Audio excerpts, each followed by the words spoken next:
everybody seems to focus on top line, on sales, marketing, conversion rate, lead generation, all that sort of thing. And of course, you need to do that as well. Of course, you've got to generate some leads.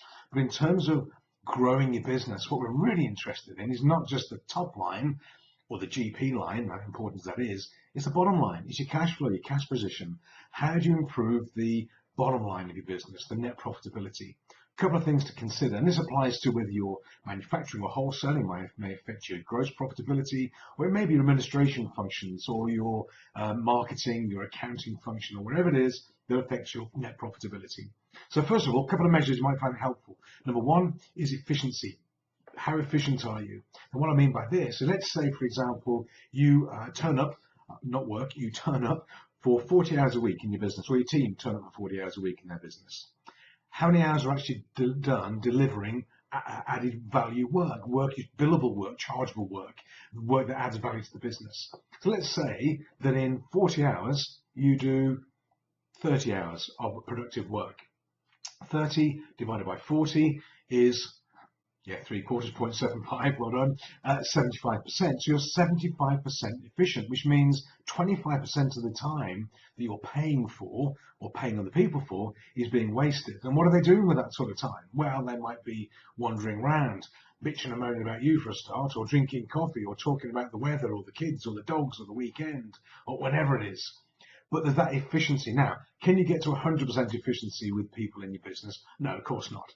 But it might be interesting to have a look at how do you measure the efficiency and how can you improve it, not just by whipping people and telling them to work harder and faster, but maybe making it easier, looking at some lean concepts, making work flow better, making it planned better, so that when they run out of stuff, they don't run out of stuff. It's there in the first place for them. So watch out for this wandering around and going to the stock cover, this type of thing.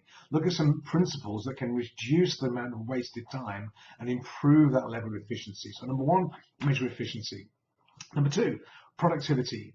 Now, productivity is the output you're making in the time you're actually working, if that makes sense. So that 30 hours, you've now decided that we're working a week, not 40, it's 30. What do you produce with that 30? What's the rate per hour? So if you make £300 worth in 30 hours, or whatever it is, then that's £10 per hour. Productivity. How many widgets do you make? What's the output? How can you increase that? How can you increase that number of items of output, value of output?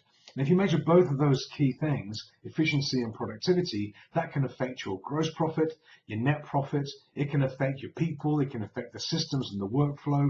It's absolutely worth doing it, because if you can just refine it and increase that efficiency level by a few percentage points, then increase your productivity by a few percentage points, that goes straight down to the bottom line, straight down to profitability for it, to net profit.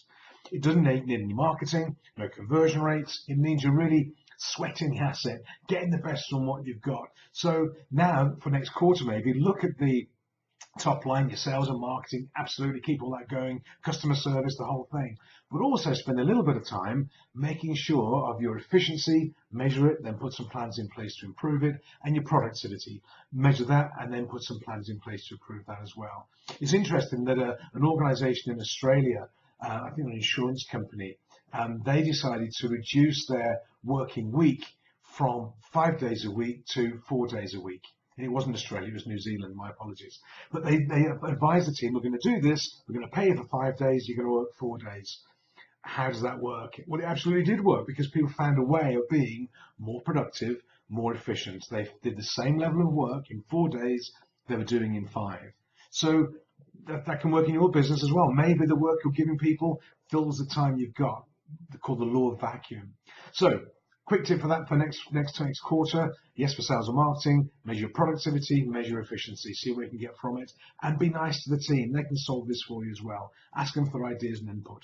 Check out our website, resultsrulesok.com. All sorts of videos and templates and toolkits on there. Hope you like it. Connect, like the video, comment and share, and have a great week in the meantime. Bye for now.